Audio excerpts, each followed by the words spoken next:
Ever feel like your backpack is a black hole for your phone? You hear the notification, the new cache published alert, and by the time you've unzipped 3 pockets to find your phone, someone else has already claimed the FTF. Stop fumbling and start finding with Save the Girls. Our crossbody phone purses are the ultimate geocaching power-up. Designed to hang right at your hip, your map and coordinates are always just a glance away. Whether you're bushwhacking through the woods, scaling a boardwalk, or signing a logbook in the rain, your phone stays secure, clean, and right where you need it. No more pocket drop scares. No more digging through gear. Just pure, hands-free caching. Plus, with room for your ID, credit cards, and a spare pen for those logbooks, it's the only piece of gear you'll never want to leave behind. Adventure ready. Style focused. Geocacher approved. Head to SaveTheGirls.com and upgrade your caching kit today. Use code GTN25 at checkout to take 25% off your entire order. Save the Girls, because the only thing you should be searching for is the cache. All right. Big thanks to our new patrons, returning patron Finlay and his drudge, and amateur gadget geocacher. Actually, it's amateur gadget geocaches, but you know what I'm talking about. Oh, and man. our featured patrons, states, provinces, and countries that start with the letter V, as in Victor. And they are Sharon, Philip. By the way, Philip is a 50-state Cache Odyssey finder, so congrats to him. Woo! And Tony in the great state of Vermont. So thank you to all our patrons for keeping this show and all our shows on the air, because that's how it's done.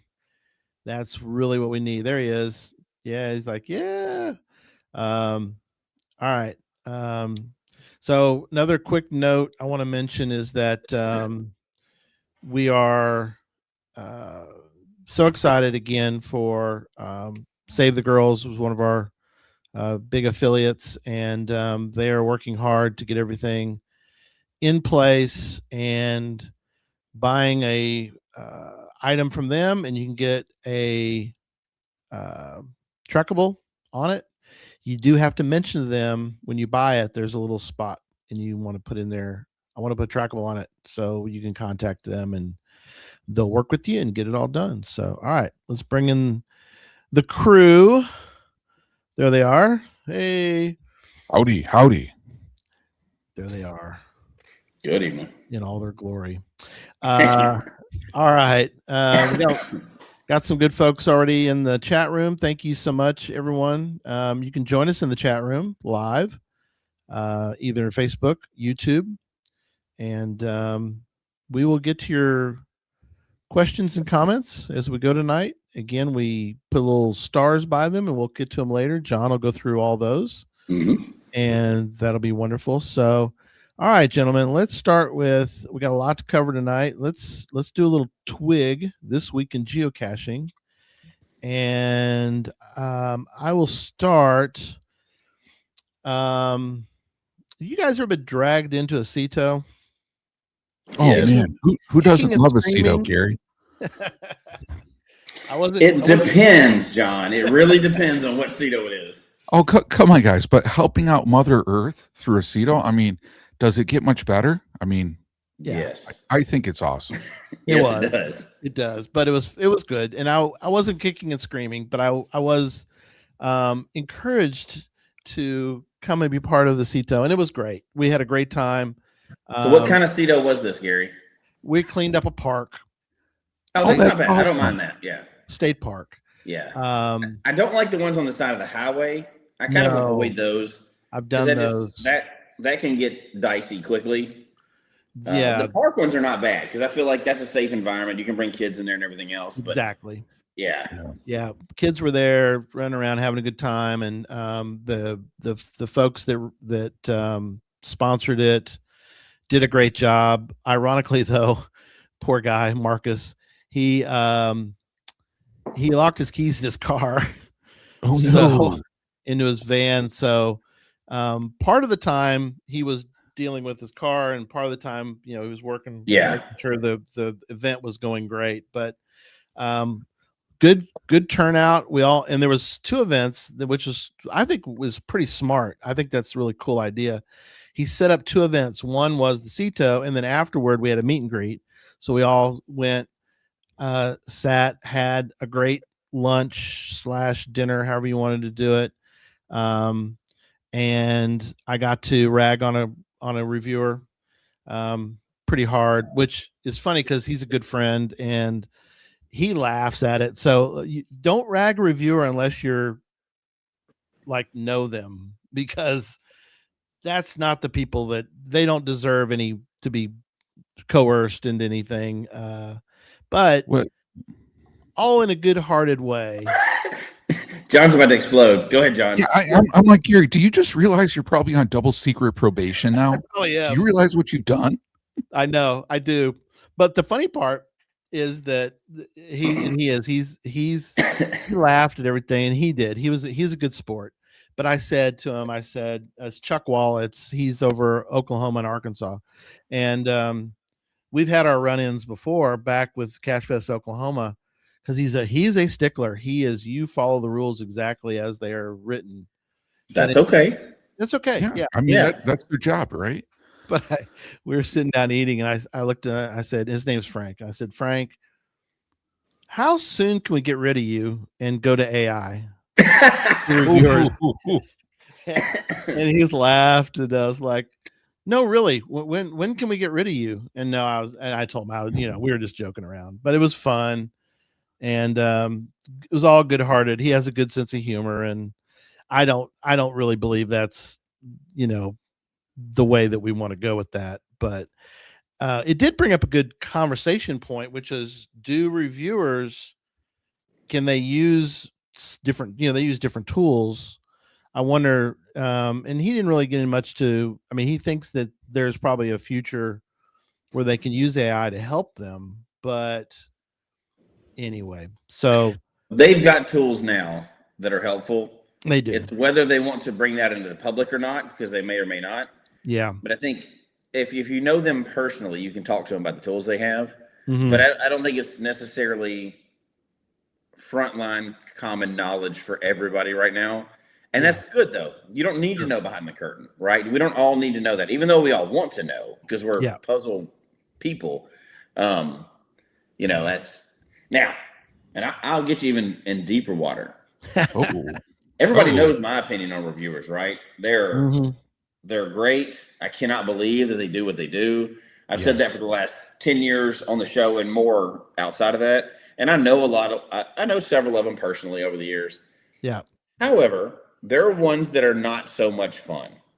And I'm not going to call anybody out specifically, right? But we all know that, we all know that there's some that are less fun to deal with than others. And again, with a grain of salt, I say that because they have to deal with some people that are turds constantly, right? Like, can you imagine how many people they deal with are just outright turds to them, right? It's crazy.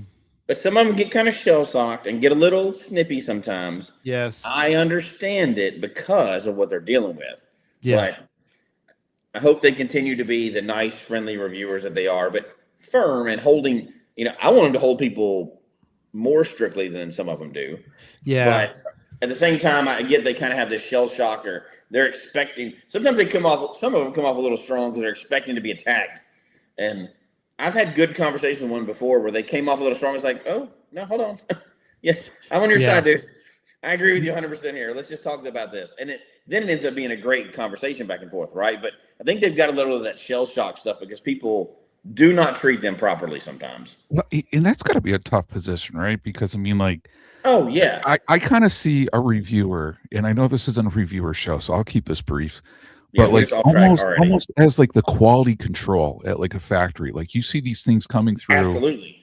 And if they don't see something that's quality, they got to do something. That's their position, that's their job, and I appreciate that, because the last thing you want is something getting through that should not be getting through, and it's a bad experience. However, you can do that nicely as well. Mm-hmm.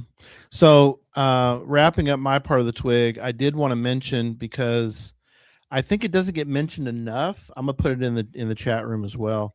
because we got into a conversation about this, and he has it on his page as a reviewer. He has it on there, but something that we just don't talk about or mention enough, and cachers don't know about this. And we've had a show about it, but the wiki page, I wanted to show you need to go out there and pull up the geocaching, and it'll be in the show notes, but the Groundspeak wiki for each state, and actually I think in every country, is so invaluable.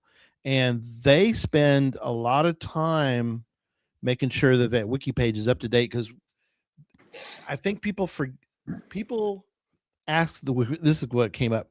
People ask the reviewers all the time about whatever it is, XYZ, and they're like, it's in the wiki page. You're asking about this particular park, and we can't put caches in that park because we're not allowed to, and that kind of thing. And the reviewers are great about helping people to do things the right way, but a lot of that information is already out there, and if cachers would just look for it or see it, they would know. Because some states, they're linked. I don't know about Florida, but I like Arizona. I don't know about New York, but the list is long of things that you can and cannot do, and everything's different. Every state is different. Texas is very mostly public private. That's it. There's every square inch of Texas has got barbed wire, or it's public. So what do you think they should do about this? Because I've got a suggestion, but let's see what you think. And John, we'll go with you as well. Oh, yeah. What do you think should be done about this? And I know that's a different show, and we'll talk about it coming up soon, but what do you think they should do about that? Because we've constantly tried to put that information out there. Like, read the guidelines, read this stuff, do this before you get angry about something. And it's take the reviewer out of it, right? Because they get angry at the viewer, but the reviewer is just the gatekeeper, right? They're just the one who's going, look, this is not what we want, right? So what do you think should be done about that? How can we fix that problem?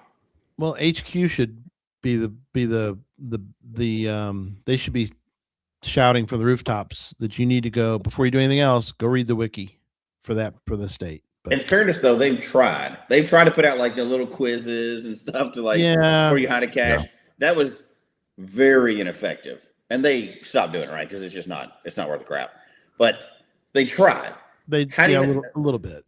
My suggestion would be, this is where AI technology would come in handy. You can feed all of that into an AI and have a simple chat bot like you do when you go on the doctor's website or whatever. Yeah. And you can ask it a lot of the rules.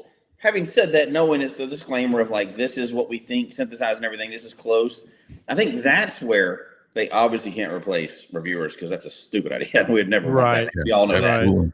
But they can supplement a wiki. That is exactly the use of one of these chat bots that would be very helpful. It could be automated, automatically updated, and you could ask it weird questions, and it could synthesize that information, because people are not reading it.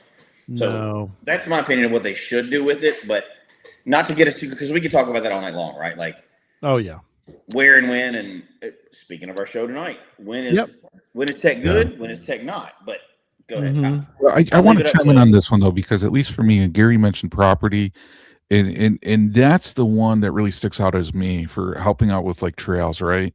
Because it's like, when you're using trails, and if you're using other people's land, they may be very specific what they do and do not permit on that land to take place. Right. And if activities happen, and even though if it's not the trail organization, but some person acting on their own, proceeds and acts on their own in accordance with not in accordance with the property owner's wishes, that can end the use of that land for specific purposes. So, I mean, at least for me, as much as I'm hearing this, I'm like, I would just love if even in like a chat bot or something, they just focused on that one, because, once you sour like landowner relations, like you may have to wait a lifetime for things to change. Just saying, But so, people don't realize, and we've talked about this offline, John, I'm 100% in agreement with you. Yeah. People don't realize how tenuous the relationship between geocaching and property owners is. Yeah. if you have enough incidents in a city, and we joked about this one time, I think, in Geocaching After Dark, a long time ago. Mm-hmm. You piss off a city enough, they could ban geocaching in that whole city. Absolutely. That's a real thing. They can absolutely, just like skateboarding or anything else, if they get enough crap, they can go, you know what? We're not doing geocaching. And do you think geocaching HQ would be like, nah, don't listen to them. You can do it there anyway. No. 100%. They would say there is a black ring around that and you could not publish a geocache there and everyone there is archived. Because they're not going to take that chance of getting sued and everything. Why would they, right? So people don't realize people assume that city property is always, I pay my taxes. I can do whatever. No. But that we got to do a whole nother show on that. We're going to spend the whole hour doing that. But that's a very important one. I am 100% in agreement with John and Gary both on this. Like we need to. Let's have a show on that really soon. I think we do. We need to talk about that because a lot of people we can lose our game. You know how mad I would be if they go, "Oh yeah, there's no more geocaching in Tampa." Somebody's getting beaten up. I mean, I'm sorry, but somebody's getting dragged out of their car at that point. You ruined my whole game like that. Oh my god. Okay. Yes. We got to stop. That's a whole show. Calm down, Jesse. Calm down. Go back to your happy place, man. Could you imagine though, John? Imagine your whole town doesn't have geocache anymore. Hey man, Chet. Like Jesse. Okay, Jesse, right, cool down. Cool down. I feel like you're at 11.5. Hey, my heart's gonna explode. I can't even imagine that. Like I gotta move. Over to your. We gotta move. I know. This is just a hypothetical. The other quick note, and then I'll turn it over, is that I am wearing one of the shirts for the cruise. They're good. We weren't sure if not the design, but if the manufacturing was going to be right. But they are perfect. So they're not too heavy. They're the designs. There's a big design on the back, but anyway, but it's not overly. It's well done. Direct to garment is really the way to go. But they do a good job. They do, and so. And if you're even going on the cruise, you can still get it. It's a cute duck. So there's a Sasquatch one out there that I'm trying to get. He just got back from Moga, so I put an order in for the Sasquatch. But lots of cool shirts out there. I'm going to put the note. It's going to be in the show notes, but also I put the link in the chat room in case you want to go check it out. Our shirts are out there. We're going to be adding a lot of shirts. So we're going to add a lot of cool stuff. Some fun stuff. Yeah. So anyway, there you go. All right. John or Jesse time? I'll go first because I know John's got more than me because I'm still and it's John's fault too. So I love it. First of all, the new, like John caught very quickly. We have decided, and I'm going to have to do this on a patron show, but to give the full, we're totally rearranging this room. We've emptied it out. So if you hear an echo, which hopefully you won't because of our software, but this is the new geocaching studios in here. So we've decided on the color for the top half of the wall. We're pretty excited about what we're going to put on the walls here around here. We're working on it. Christy and I are working on it. So we're going to have our real podcast studio going on here. I mean, don't get carried away. It's not like the huge expensive one, right? But we're gonna, for once, I'm gonna actually build it purposely just for the podcast and have things on the back and everything else. And yes, Christy's got the other half of the office, so that's the split for us, right? Right. This half is my podcast studio, that half is her office or whatever. So that's the design challenge, to make sure it incorporates both the things we want and we can put the things up or whatever. Yep. So we've been working on that this week, which is pretty exciting. And once we finally get it done, we'll do a full tour of the room or whatever. But the studio. But other than that, in preparation for this week, we kind of had an analog day, and we incorporated other hobbies too. So we went out and did a day where we're shopping for vinyl records, like old vinyl records. Oh, cool. So we kind of carried that theme over. We're also going to used bookstores and getting books. No Kindle, no CD, not CDs. Wow. How old was I? Man, I can't believe I just said that. No digital iTunes or whatever, yes, Apple Music or whatever it's called now. And the cache we found, it was kind of an experiment like we used to do, because my very first cache I found by address. I didn't use GPS, phone, nothing. We had the address of where it was and we found it, right? Right. So going to this one, it was a travel bug hotel in a park. And I know generally where it was when we drove up. Well, it was going to be kind of cool to try to find it without the phone and stuff like that, if we got generally in the area. But I could see it from the car when I got there. So that experiment kind of failed. But we'll talk about more of that later. But sadly, it was a travel bug hotel that was listed for five trackables and had 0. So that's a bummer. That's a whole travel bug conversation. Like one of the biggest things I've ever wanted, and Christy's wanted too, is a travel bug hotel. But we'll talk about that another time. Like, how do you make that work, and how do you police that, and how do you be a responsible travel bug hotel owner? Not that it was this dude's fault at all, right? That it was a nice permission from the park. It was on a post that was specifically put there for it in a lockable container. It looked like it was like the park had put it up, right? I mean, it was quality, right? But all 5 of the trackables were missing, and that's a problem we have a lot, right, with that. But so my analog experiment day kind of went. I mean, I found the cache. I didn't take my phone. I didn't need my phone or anything else to find it. That's or cool. GPS or anything. And it was an analog day with the record shops and everything you went to or whatever, Yeah. But, it was kind of just a throwback experiment, and it worked fine. But that's awesome. So I'm going to try some more. I have some more ideas for how we're going to do it in the future. But that's the only highlights. Well, and then John's fault. I'm still trying to work on this new technology idea that he came up with for a new cache type to try to get it published, but I'm still beta testing it with a bunch of people. So once that gets there, then I can put it out. Then I can put out my 500 challenge that I can't put out yet. So I'm not going to get into that. But well, that was my week. That was my whole week. The highlights of the week, anyway. Quincy says that's his whole life. His whole life is analog. I love it. I'm jealous. That's cool. Well, that's what I put as my tagline for those who are just listening was that for me it's like it's my whole life is the same as like Quincy is. It's analog. It's just my light's gotten dimmer, so it's the analog's dimmer versus on or it's not on or off. Yeah, it's just dimmed a little bit. It's not ones and zeros like digital. It's just sort of diminished a little bit. So anyway, all right, John. Okay. Yeah, guys. Oh man, I got a lot. So much good for you. Geocaching goodness this week. Just saying. So I mean, just some quick highlights I want to go through. But yesterday, and big hats off, congratulations to Nancy of the Deadliest Cachers on her Operation Gamer that she published. She coordinated that worldwide cache hide. You can find out so much more on this on Geocaching Central. But yesterday I went to the kickoff event and great event, so many great people there. So cool hearing about other cache hiders' caches on that one. Some highlights, people talking to tagging the GSDs, which tagging the GSDs had a new GSD on this one. So a little puppy, German Shepherd dog named Jedi, which was just awesome to see.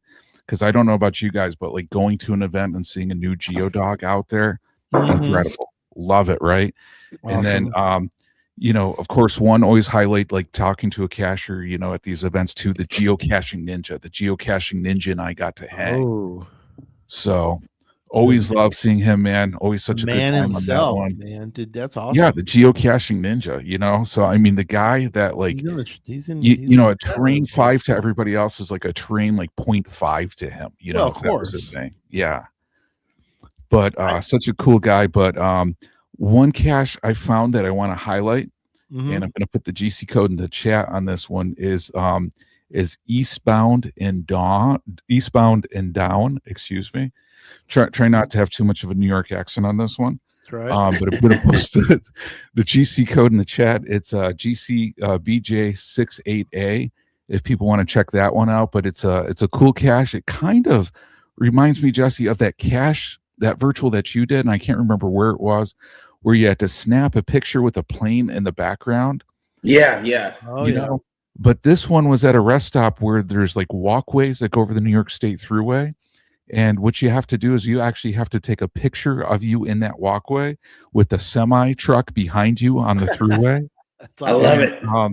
And what a rush, because like when you do, like you can feel that walkway like vibrating. Right. Yeah. Yeah. So it's like the now shake, kind of thing. I love it. But yeah, such a cool virtual, a new one. And Linder 813 plays that. So a big shout out to them for putting that cool one together.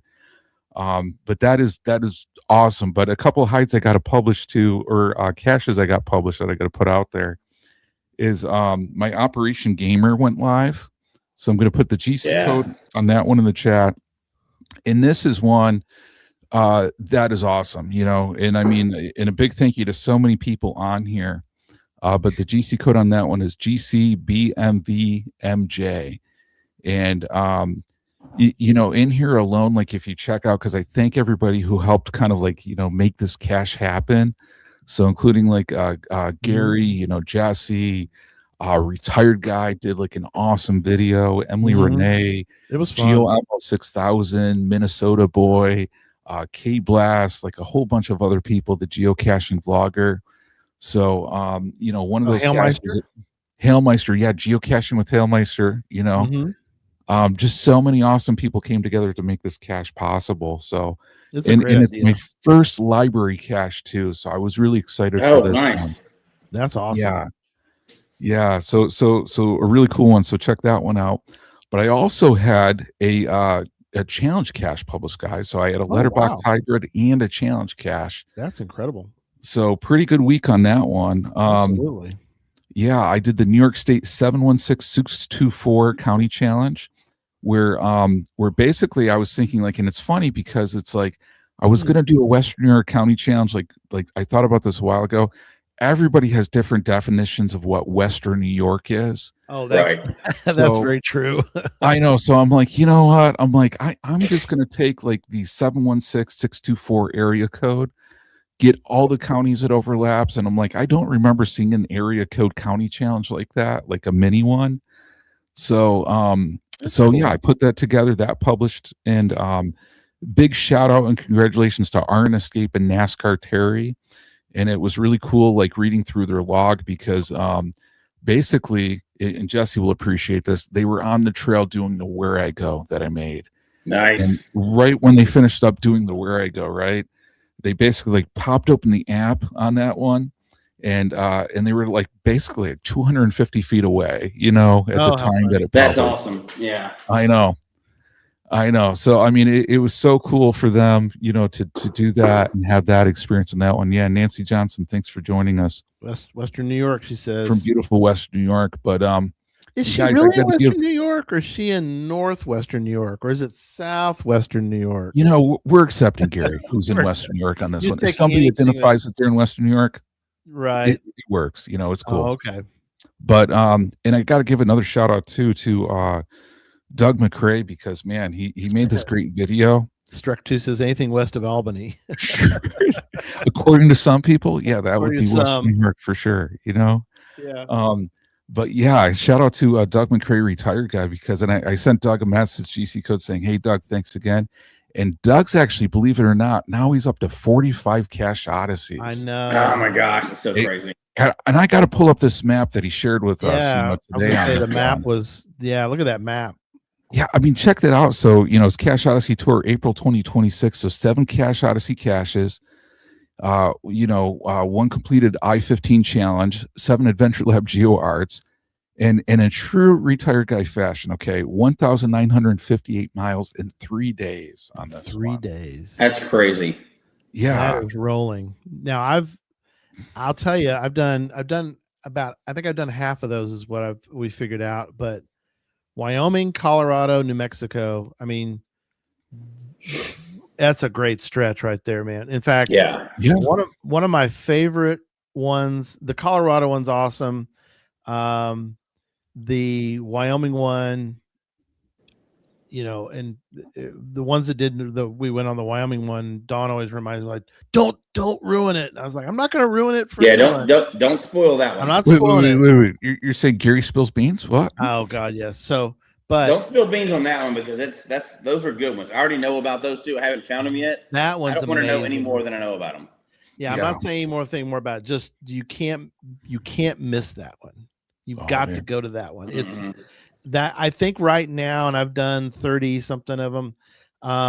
That in South Carolina are the first 2 that come to my mind that are just so cool. So, well, for me, just like we talked about many times before, Minnesota too. I'm kind of holding off on the Cache Odysseys right now, because my main focus is like finishing the Jasmine or whatever. But I want something to really dig into and look for it afterwards. Yeah. So that's my new thing. If I get near one, obviously there's no doubt I'm going to grab it. But I kind of want that to be my next challenge after that, is to go after those, right? Yeah. So I'm excited. I wouldn't pass one up right now, but I'm kind of holding off any planning until post cruise, post Jasmer, all that other stuff. Yes. So Yep. Oh man, yeah. And a few other quick ones, guys. I got to put out there is I just got word right before the show, the Cache Fest, the website's been updated. Okay. So people are going to want to check that one out. I'm just dropping the link to that in the chat right now. So it's just www.cachefest.com. So you're going to want to check that out, and you're going to want to log your will attend if you're interested in attending, because you want to make sure you get all the latest news on that one. But obviously the best mega that's ever been invented. Absolutely. Right. I mean, obviously. Absolutely. Not that we're biased at all. No. But obviously the best mega that ever possibly could be invented is Cache Fest. So just sort of invented on a whim by some guy in a hotel room. That was really what it was. That's never happened. That was years of drawing, back to the drawing room. And that's right. Anyway, go ahead. Multiple meeting rooms were let John finish his twig. Let John go ahead. Yeah, I'm just going to run through a quick few things, guys. But Happy Hodag really should get some pizza soon. Pizza, you should always get Happy Hodag. Don't never question that instinct, my friend. And got to give a big shout out to Tamara Burger, Rodri 111 from joining us from New York. So thank you so much for joining us. And we got Brandon Stone joining us from NB on here, guys. So thank you so much for joining us. That is awesome. And guys, I got to give a big special shout out to our friend Jim on here. Jim, I saw your message, man. I saw it on Facebook right beforehand. Hope everything's okay, man. If you need anything whatsoever. But yeah, Jim says greetings from a hotel room or hospital room in Nebraska on that one. Get better, buddy. Yeah, get better, buddy. Get well soon. Mm-hmm. All right, so we have got an interesting show tonight. One of those two guys came up with it. I don't know who it was, but was that your idea, Jesse? I don't know. It doesn't matter. Oh well. So we're focusing on analog caching. It's a great way to highlight the skill and history of the game, and there's some key points of how old school cachers find caches back in the day, and how can you do it. And Jesse just did it this weekend, so I mean it's still possible. But what are some things that come? What are some initial thoughts you guys have? What comes to mind when you think of and I've got several things I want to ask you guys about tonight, but what are the things that come to mind when your initial thought on analog geocaching? I'll say it. I'll go first, and then John will have some more intelligent comments to make about it. But here's the thing with everything. Like this is you're gonna be like, what is he talking about? But just give me 1 second. With anything that becomes popular or new, like there's a backlash. Like I'm gonna use an example, which I know Christy's watching the show, so she's gonna cringe when I say this, but Taylor Swift is a good example. That young lady is a very, it's a pop star, whatever. Whether you like her or not, it doesn't matter, right? Mm-hmm. She became hugely popular, and there wasn't a lot of negative stuff about her or whatever. And she became this billionaire pop star. Because she became so popular, there became a huge backlash of like, I hate that. That shouldn't exist. Right. Like, if you're older and you know who Nickelback is, that's the same thing, right? Nickelback became this hugely popular band. They sold 1 billion records. Yeah. And then all of a sudden everybody was like, Nickelback sucks. I hate them or whatever. Okay, not everybody does because they sold 1 billion records. Right. Like, you can make fun of it all you want and hate it all you want, but a large portion of people did it. So my thought is, we can't take technology back. We can't put the genie back in the bottle, right? Yeah. And I'm not trying to make music references tonight. Let's move on. But maybe I was record shopping too much today, right? I was vinyl shopping too much today. But yeah, I hear you. I think AI and modern tools, which we've been talking about a lot lately, right? And there's a lot of things that are out there that are changing the game or whatever. but it's only natural that we'll have some pushback. There'll be people who are like, that's not my thing, I'm going to do something else. But in general, how people do, they see something, they don't like it. A lot of people are they take it a step further and they're like, now I'm anti that. Not just that's not my choice, but I'm anti that. So I see people choosing analog as a choice. And we'll define what we're talking about analog, right? But yeah, I see people choosing, like, we've had people that listen to the chat room and everything else, right? Like, that are like, I don't do lab caches. All right, cool. When somebody says I don't do them, I choose to do something else, I love that, because you made a choice to do something. You're like, that's their thing, it's not mine. But I think as we get more and more AI tools involved, because we can't get away from it, there's going to be a bigger portion of people that are like, that's not really the geocaching I want. I want to do this instead. So how do we look at that and go, that's a viable option of, you don't have to do no container. You can do these real things that are still there. So I think that's kind of what my initial thoughts are. What is that going to look like? If people are like, I don't want the tech side and healthy, good comments, like, I want to go this way and I only want to find this type of cache. I think there's room for both of those and still have a healthy geocaching game. So I'm interested to see where that goes, because I feel like there's going to be a group that splits off and says, I don't want that. That's not my geocaching. I want this. Right. As long as we can do it healthy and not like, well, that's terrible, they should get rid of that. Stop with that crap. Like, do your thing. Let them do their thing. I'm excited to see what that would look like, because like I mentioned before, and it's not hyperbole, I found my first geocache by address. Right. No tech at all. Literally, I only had the property, it was a church or whatever. I think I'm very excited to see that, because, and I don't want to get ahead of ourselves, but when I got introduced in geocaching, one of the reasons I stayed in there is because people were like, they're at the top of every 14er in Colorado. Yeah. There's a hiking thing. And the group that told me that, like, they had maps and like physical paper maps. And they were like, this is how we like to geocache. Yeah. That's very different from some of the new tech. And people are like, but he loves AI. Yes, but I love every part of geocaching, right? So I'm excited about this conversation, because what does analog geocaching actually look like in 2026? That's true. And there's a lot. Pass it over.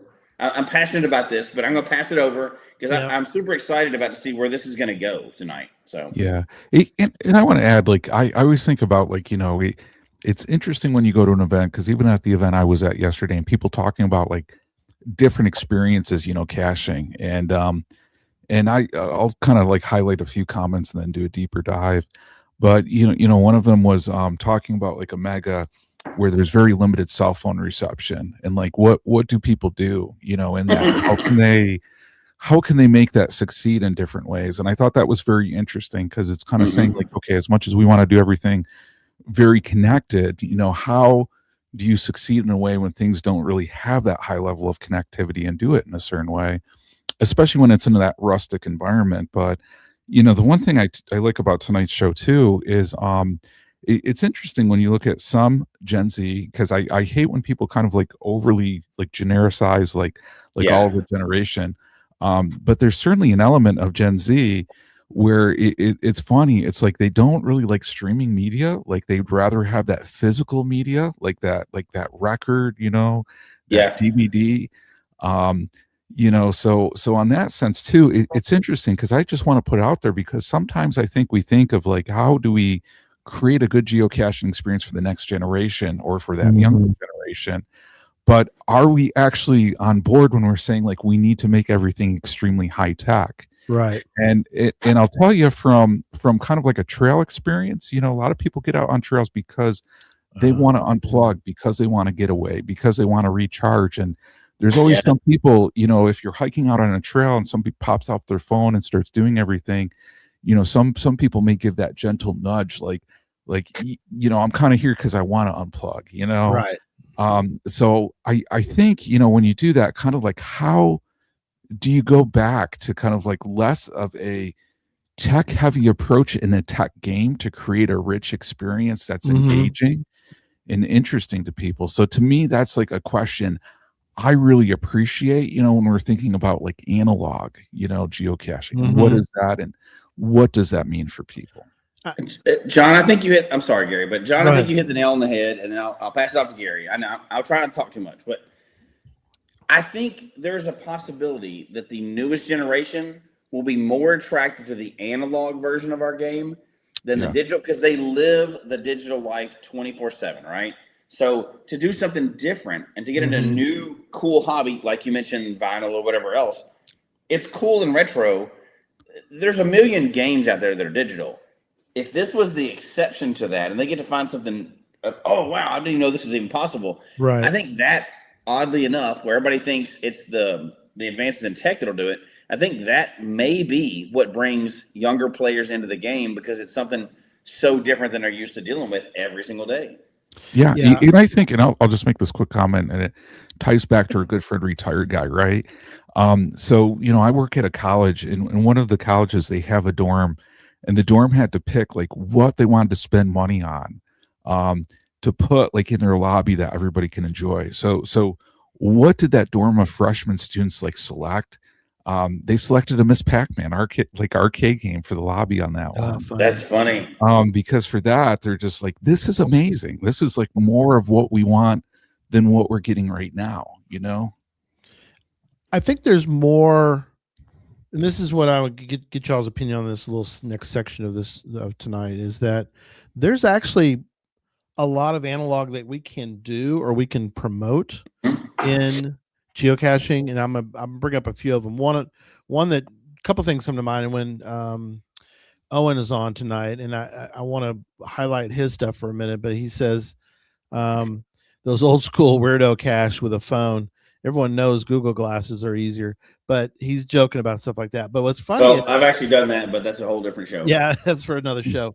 But Cache Odyssey, Missouri is his, and is a good example of when you get to the location, you kind of have to put your phone away, and you got to figure out the clues based on the information that you already have. Now you can look up the information again, but you can't solve Cache Odyssey, Missouri with a phone. You got to look at the clues around you, and that's where I think analog, if you do a really cool, we'll call it do a really cool analog cache, you can do that. And some of the things that have been brought up tonight, and people I've talked to, I asked Dawn about this. She's big on her analog, which is waypoints. Think about how a waypoint only gets you so much information. You have to do the analog part of that. You have to then figure out what's being projected. There's more information involved than just plugging it in. You got to be able to, figure out how, you got to actually do the projection of the waypoint. Older caches, required projecting, go 400 feet at Without a 100 computer. degrees. Yeah. Without any computer involvement, you can still project a waypoint. 100%. There's no doubt. That's been around forever. But I think we can't skirt this issue. What are we talking about by analog geocaching? What do we actually mean by that? What do you think that means? To me, that it's getting into, and I'll mention one other one too. But it is, to me, it's where you have to actually work on the location. When you're at a location, the location isn't going to give you all the information. You're going to have to actually physically do some work at the cache location. And it's been brought up already, but I don't think we have to become letterboxing to do that. I think there's other ways you can still be geocaching. Yes, and do it. But I gotta tell you, I appreciate the letterboxing element, because it's fun. Gary brought up waypoints and navigating, and I just think back in the day, remember how people would give like directions? They'd be like, okay, so you go down this road, right? You're gonna go down far, you're gonna pass these railroad tracks, right? Right. After you pass those railroad tracks, you're gonna see a Taco Bell, okay?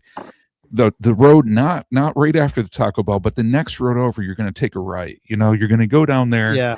They didn't give you you know, they gave you directions, but then in today's world, a lot of people can't handle that. yeah, but But they were landmark based they want a directions point. for navigation. But I think that Dead Reckoning and even projections Mm-hmm. are what we're talking about, right? Like Yeah. you may have a starting location, whether it's a parking lot or anything else. And I'm thinking in terms of not urban. Although we can talk about the urban thing as well. I think you can still do it. But I think in terms of like, okay, you started a parking lot. Maybe that's your starting coordinates, your first waypoint or whatever. But then start on the trail. And I think you can do several things that are like, maybe you go to a landmark, but then you have to have a physical map, a topo map of the area, and say, go to the highest point in the area. Well, you can use that with a topo map. You can kind of check that out or whatever you want. But yeah, Owen's already mentioned in pace count, which I think is a 100% a real thing. Yeah, absolutely. I can tell you funny stories about that too. Like growing up, like my dad could pace out something. Right. Like we did construction and stuff growing up, right? He could pace out something and go, yeah, that's 100 feet. I'm like, you didn't even take the tape measure out. How did you walk this off? And he did it. And he would like, that's 100 feet. I'm like, yeah, that's 100 feet. You're right. I measured it. It's 100 feet. Yeah. Yep. But I think we can bring back those old skills and still have geocaching, right? Like you can still take a paper map. You can use a compass. You can use everything else, 2 points or whatever else. You can do that in the field. Now, would everybody want to do that? No. But is it possible? And could you still have geocaching? And obviously, like where I go would fall into the category of tech stuff, right? But like traditional, mystery, multi-cache, letterbox, those would all fall into this analog. And I think you could, and virtuals could too, right? Because whatever, obviously. Sure.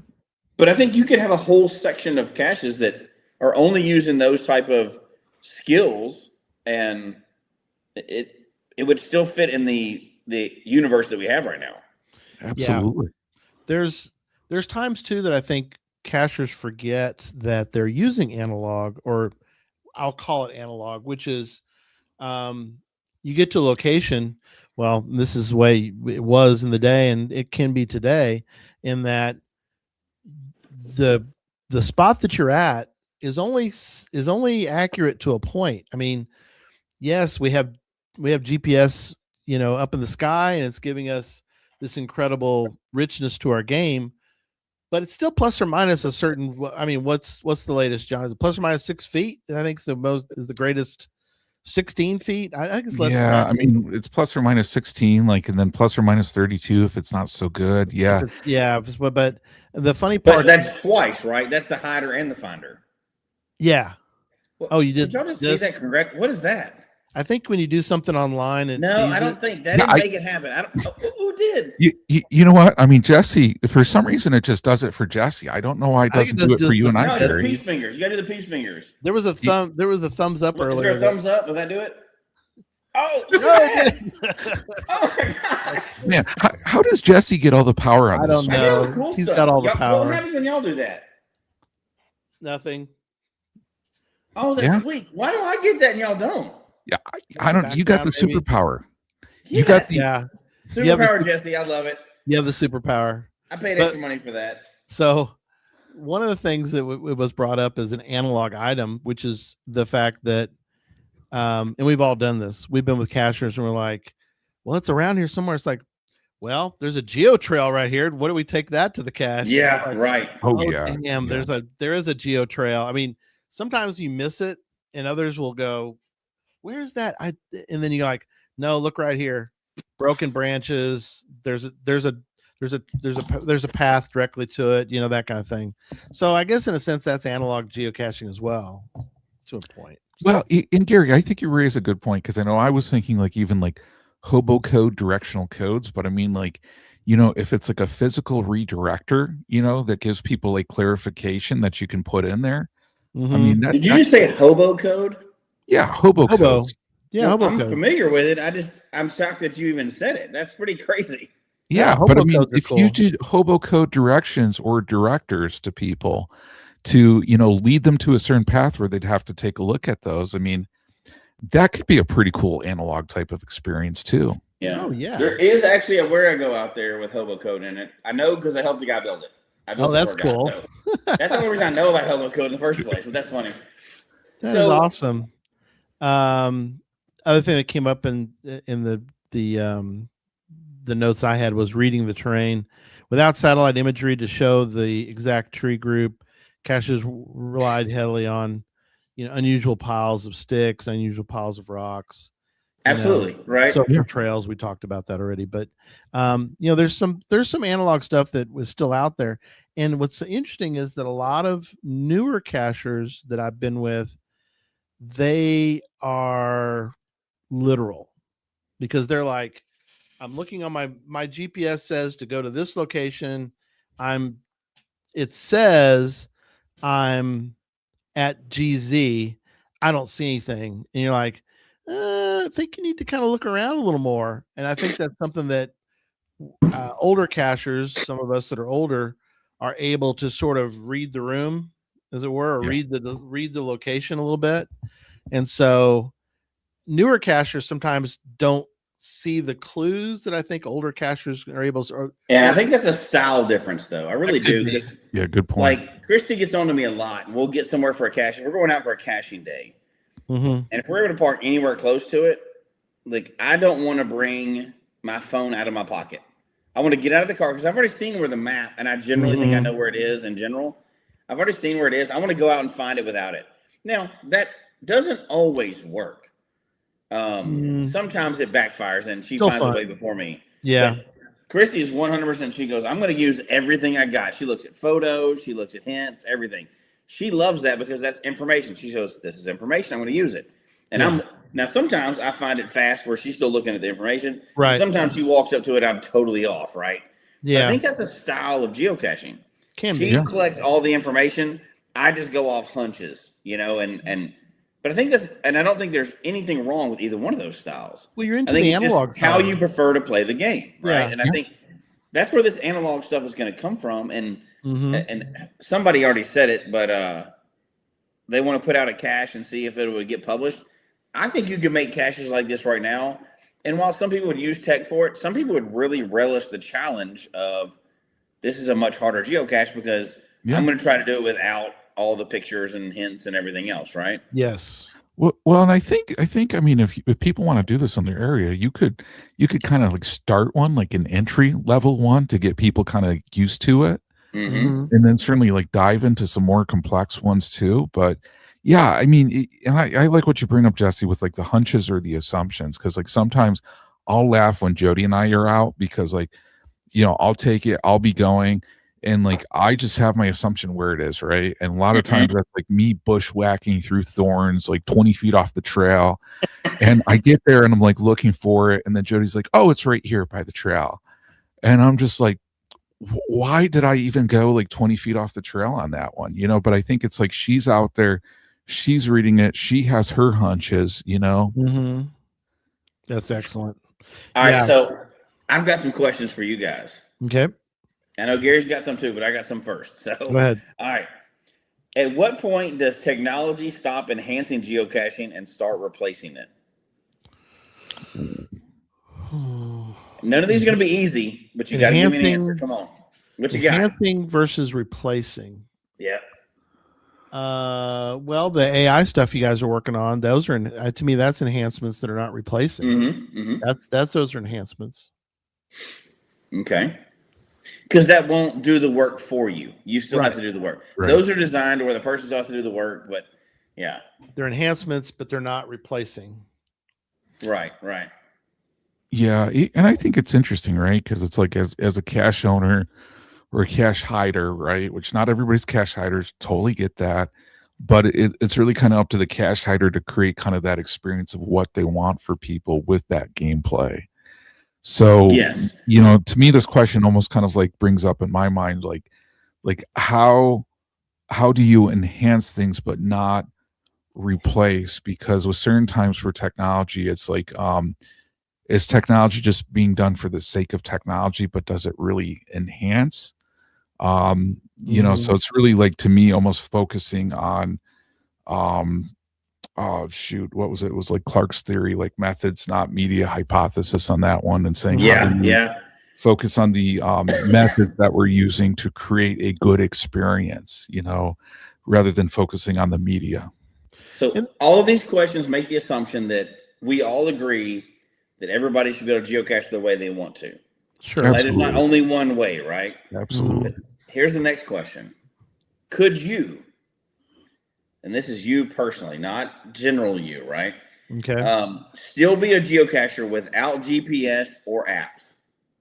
Ooh. Could you and would you? Yeah. I'll start, Gary, on this one. So on me, this is kind of like thinking, like, do you print out the old cache pages, or have a physical map? Would it be worth it to you is the question, really, right? Like, would you continue to do it if you were banned from using, not banned, like in that kind of way, but like, I'll put it this way. If I challenged both of you to go for the next 3 months without using the app or GPS, would you still go and try to geocache? Oh, man. I think I would, as long as there was well done caches that would be conducive to that experience. Yeah. And I'll say it this way, like, as we're talking about analog geocaching, I don't know why, but I think Goonies and finding that like awesome treasure map, that adventure with friends, and those incredible puzzles. So if I could do that for 3 months and have good quality experience doing that, that sounds cool. So now, I'm not talking about if we change the game. I'm talking about the current caching styles that are out there, right? Yeah. Like, let's say, for example, Gary, you had to, if you looked up your cache you're going for that day, and you looked it up at home, but you weren't able to take technology with you, you're like, well, I understand it's in this park. I'm going to go to that park. I've researched all my information now on the website. I have to leave and not use technology once I leave the house. This question is an easy answer for me, and the answer is no. I'm not doing it. I love it. No. John can do it all he wants. I'm not doing it. Well, John's a pro guy, so that doesn't surprise me a bit, right? No, I'm locked into the tech side. I couldn't do it. I enjoy some of the analog parts of this, and some of the things I was thinking of, and you guys like this too. And I want to see more of this, what I meant to mention, which is, don't put all the information in the cache page. Just put in there that you need to get to this location. This is like stage 1, perfect for multi-caches. And we want to see more good multi-caches. And that is, get to stage 1, and trust me, you'll figure it out from there. And you're like, wait, you got to give me more information than that. It's like, no. I like that though. That's fun. You get to stage 1. Yeah. You'll figure it out. You'll see what I'm talking about. And you're like, wait, you didn't tell me anything. It's like, no, I did. You'll figure it out. Trust me. And have it set up basically an analog stage that gets you to another stage. So maybe there's something there that's you can, there's a sign that you're like, well, I'm here at this sign, and it just has a sign that points in a certain direction. You're like, I think that's what it's talking about. So let's go that direction for a while. And you go down that way, and there's just clues. You just have clues along the way that you could see. Christy hates this, she says. But but that's okay, because there's different styles for everybody else. Yeah, absolutely. But doing what you're talking about, Jesse, I don't want to do that. I'm not interested. Right, so let me ask you in a different way. This is a different version of that. The flip side of that same thing. In your particular area, and let's don't get into the details, but if somebody was able to come up with an analog only series, would that take off in your area? Ooh, no. And let's just assume that they could, right? Let's not talk about the details. If they could come up with one, do you think that would take off, or it'd be just like multi-caches? It's out there, but nobody finds them. Nobody'd find them. People are so locked in. They don't want to do. Sadly, they don't want to do that. I don't know if it's because they're, at least in this area, I think they want to get in, find it, and move and go on. They don't. There's a lot of intrigue and adventure that you're referring to, but it's going to take time to do those. And so many people nowadays don't want to spend the time to take to do that. They want to find a cache in a certain number of seconds, basically. If you told them before you go to find this cache, it's going to take you like half an hour to do this cache. How many people would go out? I don't. I have no interest in a cache that's going to take half an hour. Probably a large percentage, sadly, but sadly, yeah. Quincy's right. People are lazy in today's world. In today's microwave world, there's a lot of people that don't want to do that. Yeah, it kind of made me think though. Your question, Jesse, like it seems like it could be a pretty cool idea though if somebody created like a geo trail of experiences like these to sequence together. Because I think for people, like as long as you knew beforehand what you were getting into, I think that's the biggest part. And then probably like constructing in a way that builds up the skills or builds up the experiences for people to do it. Because I think if not, a lot of people may be tuned off by it. All right, so here's a question. I got two more. That's it, and I'll stop. Okay. You have to choose one of these. It's an either or thing. You have to choose one. You ready? Okay. Is geocaching fundamentally a technology-based game or an outdoor exploration game? Ooh. I can hear by the chirp. This is a harder one to answer. But if you have to pick one side of the coin or the other, which one are you picking? Okay. Not what is it for you personally, but what is it in general? I'm still going to go with that, even though I'm a very tech-heavy, non-analog person. I still think it's an outdoor adventure more than anything. Yeah, I would side with that too, because it's like how do people typically describe it? Like a location-based like adventure or treasure hunt. Yeah. So, outdoor exploration to me is kind of more in tune with that. If it's so since y'all both agreed on that, yes. Do you think the stats would bear that out? And here's an example I would say with that. Geocaching has been around for a long time. Lab caches have not been around for as long. But you see the rise in numbers of what people are seeking. Does that mean that it's more of a numbers game or of an experience game? I would contend that in general, people are seeking numbers quite a bit. So they're going for the check off rather than they're going for the experience. There's no experience in 500 caches in a parking lot, right? So I don't know what I would, if I had to honestly say, and I had money on it, in general, what do people think? And I would say more people go for the numbers than go for the experience. But that's just me. I don't know if that's correct or not. If you're in the chat room, we're going to try something that's new for us in StreamYard. We don't know what's going to happen, but hey, we're a show that's cool with that. We're going to ask the audience about this. So we're putting up a poll right now. And it's in the bottom. It's showing up on the bottom there, but it's basically. I like this. Yeah, very cool. Tech or outdoor adventure, and you can answer. And let's see if I can find a way. Let's see, left, right. Can I put it anywhere else?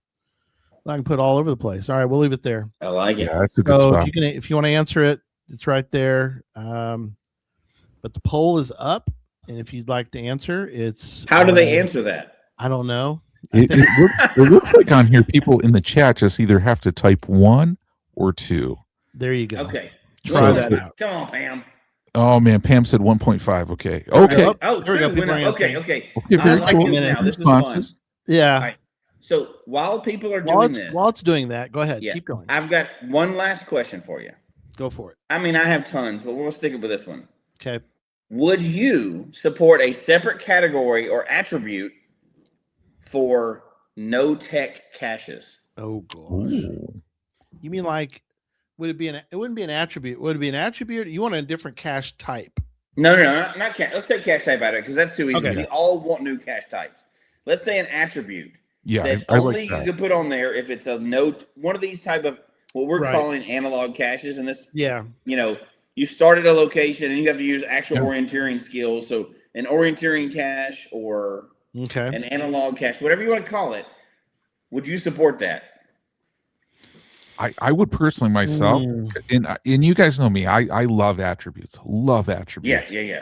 So, I mean, any way to further, put a way out there to search for an experience that you want or an experience that you're going to get a heads up of what it is. Yeah. I love that completely. So I would vote Mhm. absolutely yes on this one. So Yeah. Gary wouldn't be fond of these type of caches. Well, you said that. That's not me. John and I would, I think, Yeah.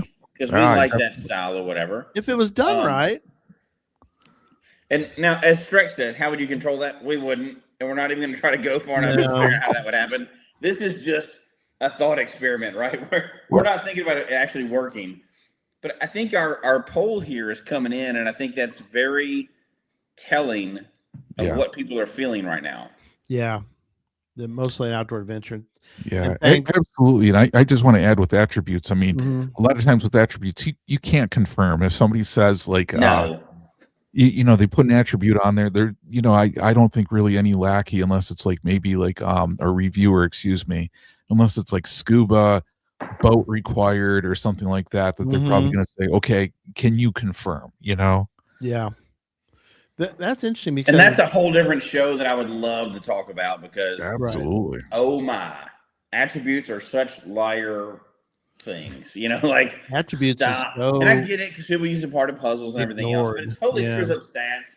Yeah. And we can talk about that another day. If reviewers should hold people accountable to that, like, is this correct or not? But that's a whole different. Yeah. I know I want to answer that one and dig in, but you're right. That's a whole nother show. Well, people don't really use attributes correctly. Don't you guys think? I mean, no, they don't. Gary, you're getting us off topic. So I know. Sorry. You're going to get me a 15-minute diatribe right now. I guess, yeah. We'll have to start the timer. Give Jesse 15 minutes to speak on attributes. I would still run out of time because I'm not going to do it. We'll do a show about attributes. Stay on topic. Yeah. Direwolf thinks he can. He's trying to game the system. Trying to game the system. You once, buddy. I mean, I think he's trying, but I don't think I saw a change. No, I don't think it does. Good try though, buddy. So Direwolf is my kind of geocacher for that very reason right there. If you can game the system, you should try to exploit He's trying to break it. Yeah. I 100% agree that if you have guidelines, you should push up to the very edge of those guidelines. That is testing limits. Whole nother show, I understand, and I keep saying that tonight because we keep touching on stuff, but Direwolf is my kind of geocacher right there. Those comments alone. It is funny. I always love his comments. I know. He's the only one that's like, let's see if we can break this thing. Yeah.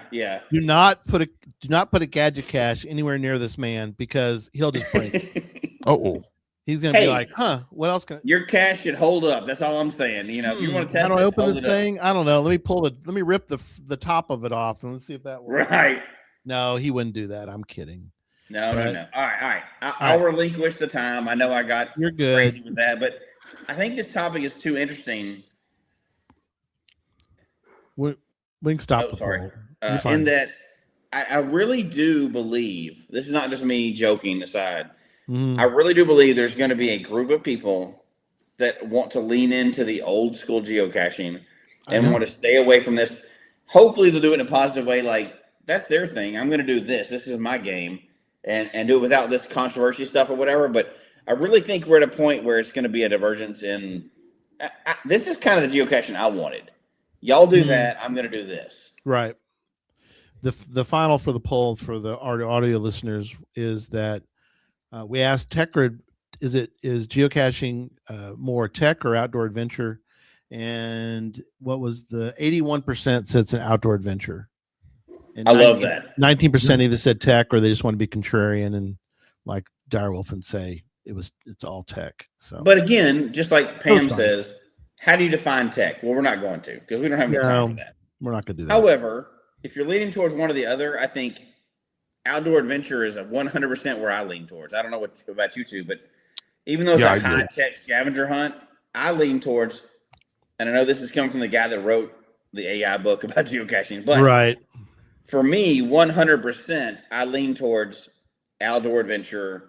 If I had to pick one or the other, I would pick analog geocaching over high-tech geocaching 100% of the time, if I could. Yeah, I mean, obviously, as Christy pointed out, without satellites, we would be we would be doing Obviously, right? And we're not talking letterboxing. about that level Yeah, of it. not like But that, but and we can't really define tech in this sense. And in this sense, like somebody said, yeah, tennis shoes are. I got that, but we're talking about just in general. If you're which way you're leaning towards, and I think it's interesting to see that people overwhelmingly leaning towards outdoor adventure. and that's the thing too.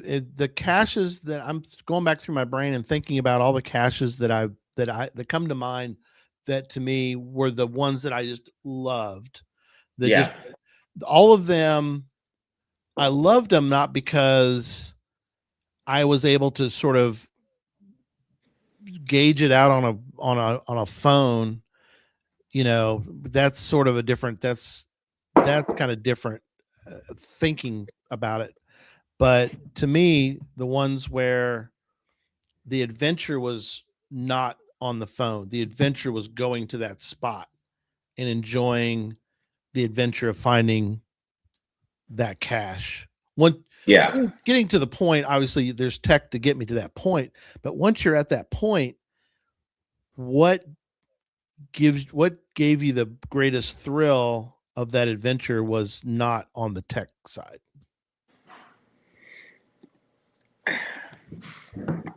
This is a whole.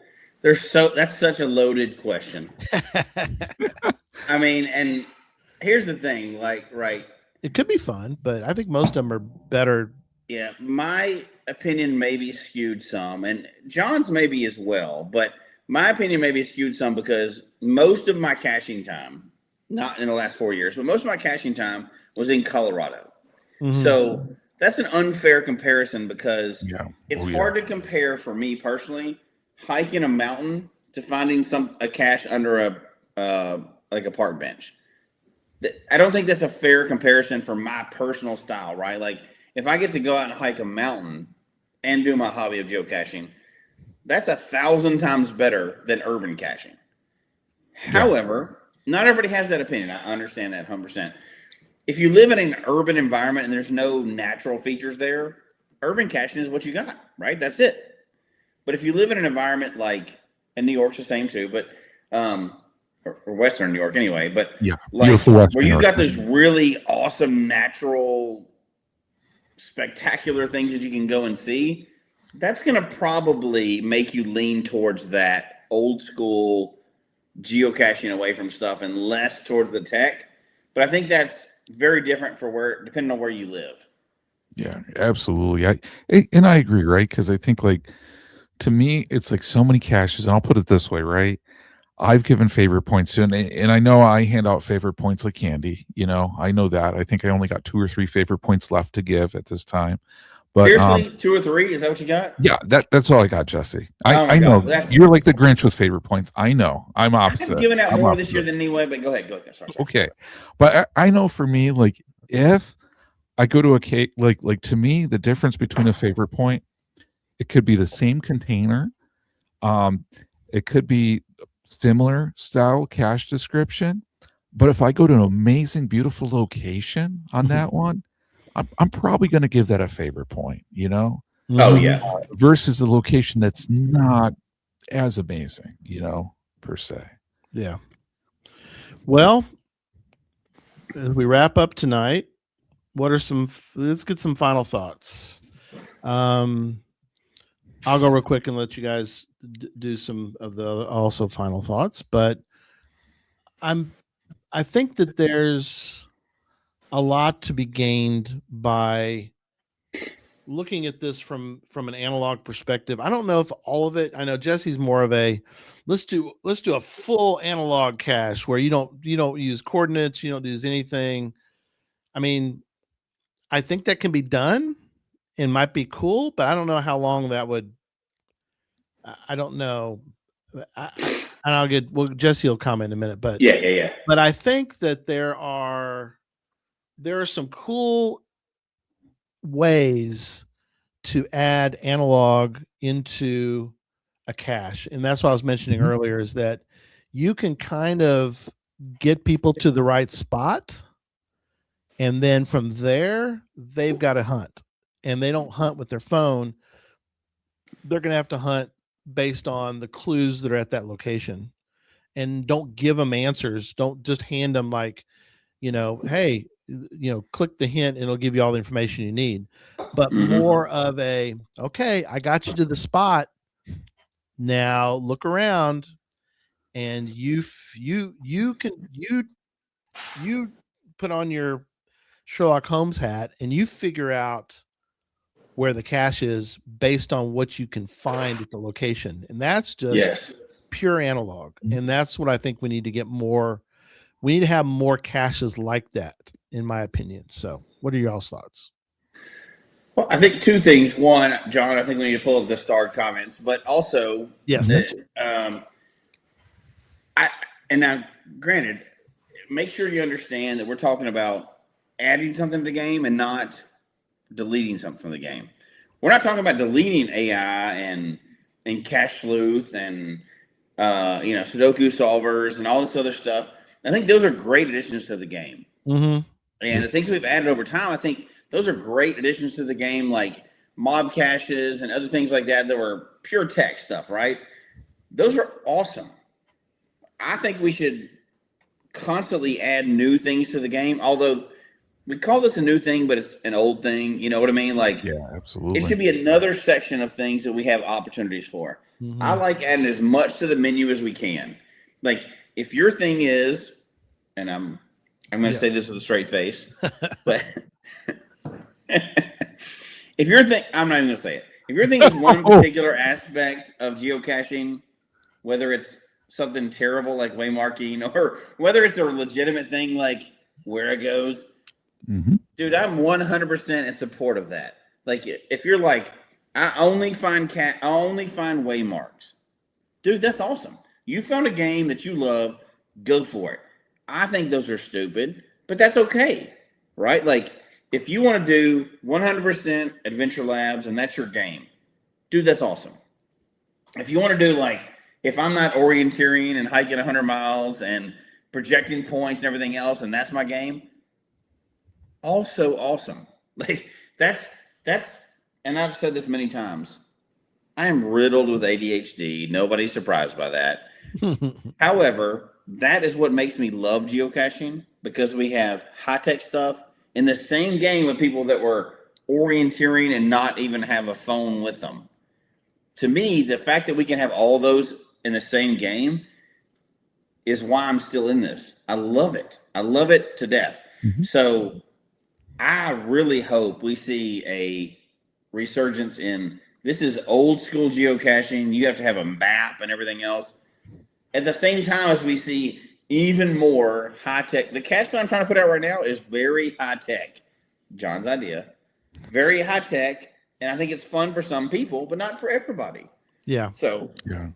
And I'll stop there because I could talk all night long about this. No, it's excellent. Good. I'm excited to hear the starred comments as well, because we could do a whole new show just on these starred comments. Yeah, I'm going to give a few thoughts and go through the starred comments, guys, but I'm going to take this like kind of from a little bit of a different lens. Like, I think for us as like geocachers and geocache like hiders, it's really kind of up to us to figure out like what that gameplay is and what that design is, knowing what we have available to us.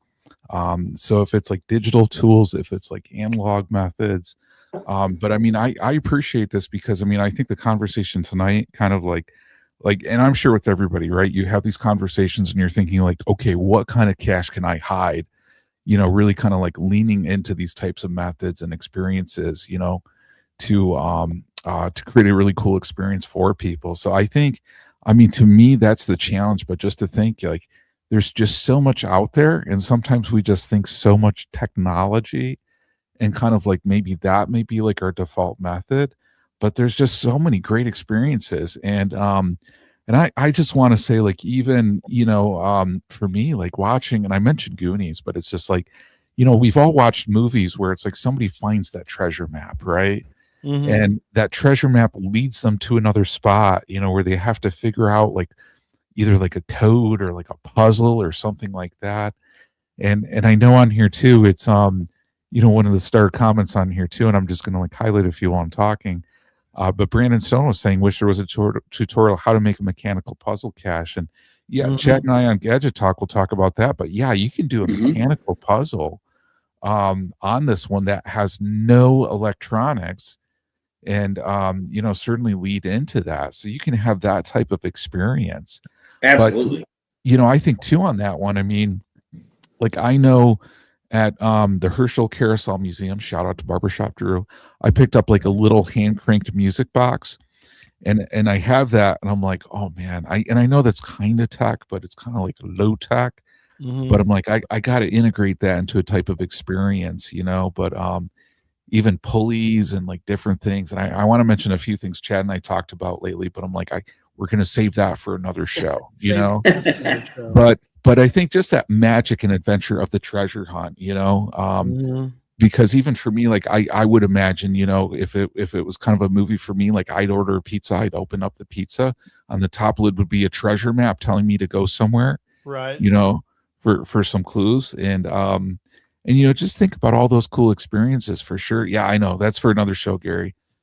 Pizza box guided geocaches and treasure hunts, but just to think about the fun, and some of the great comments in the chat room just made me smile and laugh. I love this one from this person named Christy Lunsford. She's no count. She doesn't matter. They said they're about to pace out the 100 feet across the street to the Taco Bell to get Memphis some bean burritos. I mean, wouldn't we all feel like winners with that kind of experience? 100%. I am the luckiest man alive. I'm just going to say that. But anyway, go ahead. Yeah, if you had clogs there, what are those things called at the Taco Bell? Clogs? Is that what you got? What was those? It's not clogs. Slides. Clogs, sliders. They're slides, and Slippers. Yes, they're Taco Bell, and yes, I paid too much money for them, but I love them so much. So don't even play. Wolf. She does not have Taco Bell slides. I have them. He does. He won them. Okay, keep going, John. Sorry. Oh wow. Oh, look at that right there. Boom. Woo! Go you. But yeah, just to go through a few other comments on here too. I know Birkenstock Report asked, has anyone used the app to collect coordinates with the new update yet? They're all about to experience analog geocaching on a wide scale. Oh my. Is that bad? Yeah. Oh my God, don't get me started on this. I don't even want to. Okay. Is it? We're going to have a patron show about this because I cannot say what I need to say in the public. Okay. Whoa. This is a bad decision, but I'm going to move on. I'm not even going to say anything else. All right, keep that. We'll do it very soon. We're going to have a patron show about this because oh my.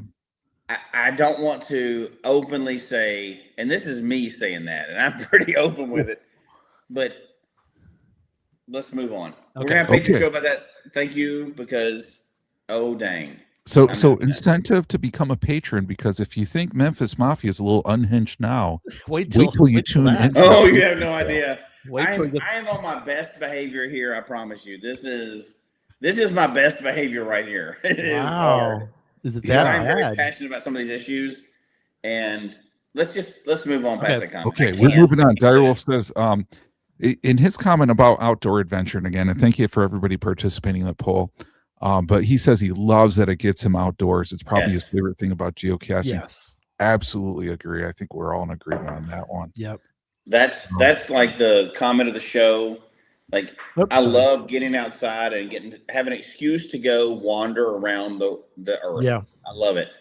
Yeah, and I love this one from Pam Dreyer saying no GPS, shoes, clothes, or tools, no tech. Pam, to me, that sounds like the title of a brand new geocache you have to make right there. I've done one of those. There's a cache in Florida like that. I've done one of those, but anyway. Clothing was optional? Yeah. Clothing was optional when I was there, and it was really weird. Really weird. I felt like I ended up on some dude's hard drive 100%. Exactly.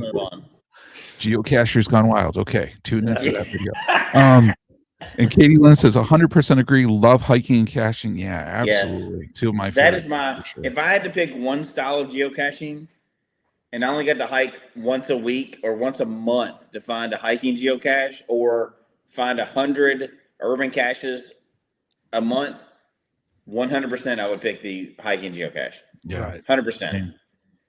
Same. We got one more comment, guys, from Pam Dreyer saying geocaching is a very diverse game, and there will always be someone willing to try things, and whether they are stupid or not. That's And us. then there will always be analog and high tech, and that is great. And That's right. yeah, That what really you guys defines think? our show mission. I mean, it really does, right? Like, we're going to try all the dumb things and check them out because that's what we want to do, edutainment, right?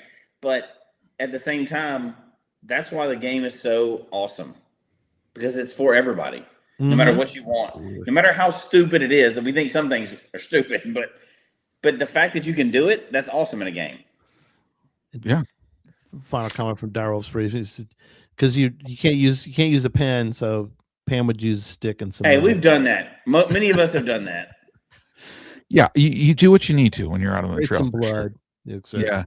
Yeah. And before I forget, guys, I want to bring up too a slide on Challenge Talk. So on Tuesday of this week, April 14th, 2026, at 6 p.m. Pacific, 9 p.m. Eastern, Emily and Tim are going to talk about the world's oldest geocaches. So continuing all the great information they're sharing. And the show on Tuesday is about strategies for finding October 2000 geocaches. Ooh, so you're going to want to tune in, and if you need the link, just go to our YouTube page, and you'll be able to find the link for either the phone version showing the video vertically, or the landscape version for showing it shown horizontally as well too, better optimized for computers. So yeah, make sure to tune in for Challenge Talk on Tuesday. Awesome. I love that series they're doing because Yes. I'm very interested in the 2000 caches because that goes exactly what we're talking about tonight.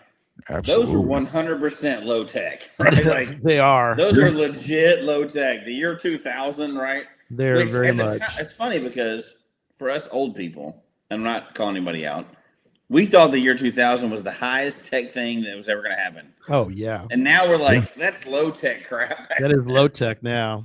And Absolutely. I love that series they're doing because those are, if you want to get into the history of geocaching, you can't do that more than a year 2000. The first year of caches, year one, whatever you want to call it. Yeah. Those first year of geocaching, that's legit old school right there. That is it. That's the highest old school you can find. It is so true. Finding the first cache in every state is an adventure. Trust me. Oh my gosh, yes. And in multiple countries and everything else. I mean, I am not passing up the oldest cache in the state. There's no way. Yeah, I would take that over any 300 caches in that state. Yeah, easily. I agree. I would trade that ratio out any day. Yeah, absolutely. All right.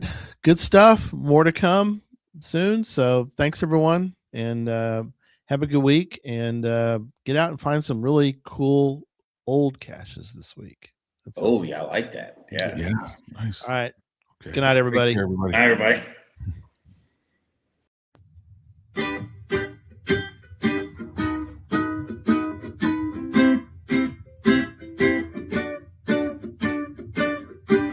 May your finds be many,